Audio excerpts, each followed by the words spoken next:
نحمده ونصلي على رسوله الكريم أما بعد فأعوذ بالله من الشيطان الرجيم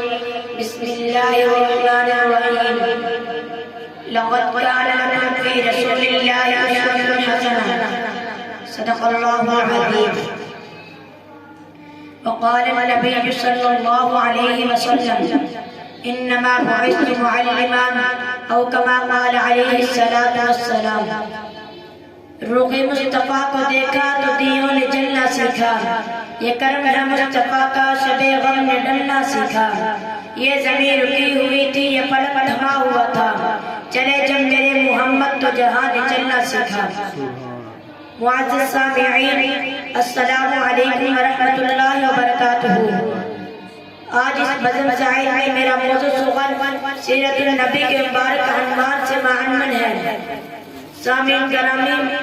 ویسے تو سیرت کا معنی لغت میں کسی کی کارکردگی یا کارنامہ کو احاطہ کرنے کی آتے ہیں لیکن آج تک کوئی مصنف کوئی محدث کوئی مؤرخ کوئی مفکر کوئی مدبر اور کوئی مقرر ایسا پیدا نہیں ہوا جس نے حضرت صلی اللہ علیہ وسلم کی پوری سیرت کا احاطہ کیا ہو چنانچہ میں وقت کی نزاکت کو مد نظر رکھتے ہوئے سیرت کے چند پہلو پر روشنی ڈالوں گا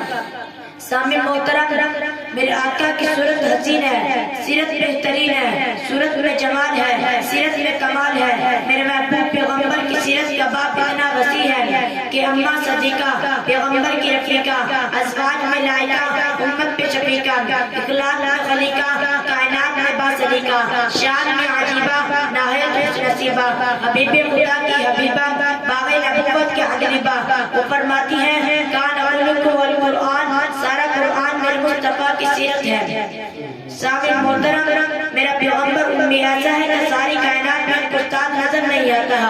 اور استاد ایسا ہے کہ ساری کائنات میں کی شاگرد ہیں یتیم ایسا ہے کہ نہ باپ نہ دادا پورے مکہ میں لوارث نظر آتے ہیں اور وارث ایسا ہے ساری امت لوارث کا وارث محمد صلی اللہ علیہ وسلم ہے سامع مکرم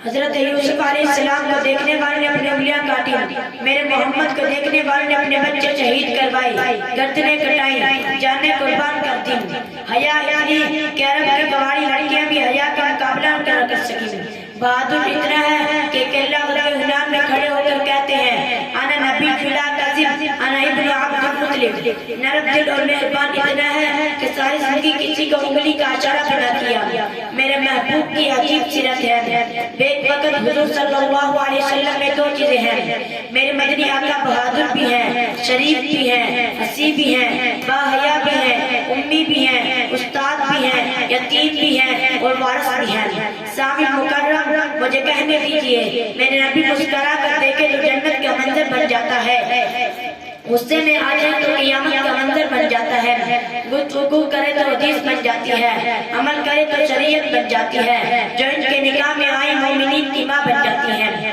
مکہ آئے تو مکرمہ بن جاتا ہے مدینہ آئے تو نگرہ بن جاتا ہے ابو بکر آئے تو صدیق بن جاتا ہے عمر آئے تو فاروق بن جاتا ہے عثمان آئے تو ذو النورین بن جاتا ہے علی آئے تو حیدر کرار بن جاتا ہے معاویہ آئے تو کاتب وحی بن جاتا ہے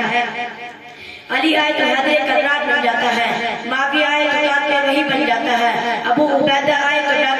امین الامت بن جاتا ہے ڈاکر ٹیر آئے تو محافظ و نگہبان بن جاتے ہیں زاد مسلم گر آئے تو عادل اور ہمدرد انسان بن جاتا ہے فاسق و فاجر آئے تو زاہد و پاسار بن جاتا ہے عرب کا چراہا آئے تو زمانے کا مقتدا بن جاتا ہے یہ سب کچھ کیسے ہوا تھا یہ انقلاب کیسے آیا تھا میں عرض کروں یہ انقلاب حضور کی محنت سے بپا ہوا تھا یہ انقلاب حضور کی سیرت پر چلنے اور عمل کرنے سے بپا ہوا تھا یہ تبدیلی سیرت النبی کی انقلابی تعلیمات کی برکت سے آئی تھی یہ تغیر سیرت النبی کو امام و مقتدا بنانے سے پیدا ہوا تھا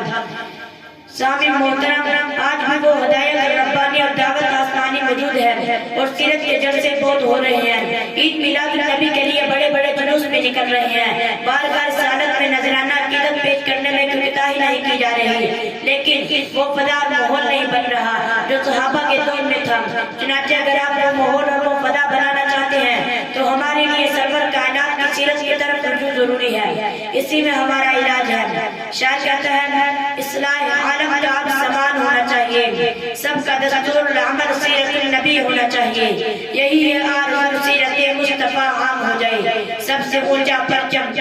اسلام ہو جائے.